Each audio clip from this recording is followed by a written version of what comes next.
2 minutes citoyennes, un podcast du site viepublique.fr. Bonjour à tous, je suis Delphine, rédactrice pour le site viepublique.fr et je vais vous parler des relations entre le président de la République et le gouvernement. Alors comment est composé le gouvernement ? Selon la Constitution, le président de la République nomme le Premier ministre. Puis, sur proposition de ce dernier, il nomme les ministres composant le gouvernement. Le président ne peut pas en revanche révoquer les ministres. La démission du gouvernement, si elle doit avoir lieu, est présentée par le Premier ministre et acceptée par le président.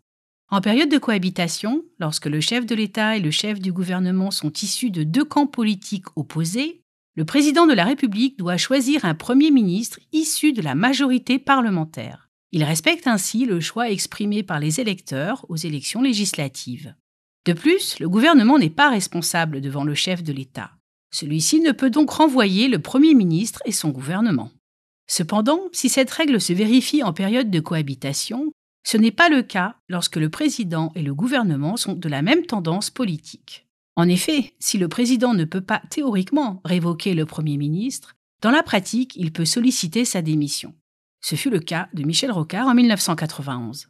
Alors comment sont réparties les responsabilités entre le gouvernement et le président ?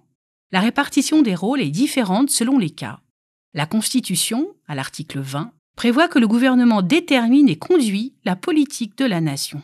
Quand les majorités présidentielles et parlementaires sont identiques, le chef de l'État décide des grandes orientations et le Premier ministre met en œuvre le programme présidentiel. Mais en cas de cohabitation, le Premier ministre retrouve toutes ses prérogatives. Le président conserve un rôle actif uniquement pour la politique étrangère et la défense.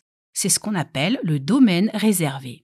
La présidence du Conseil des ministres permet au chef de l'État d'exercer des prérogatives à l'égard du gouvernement.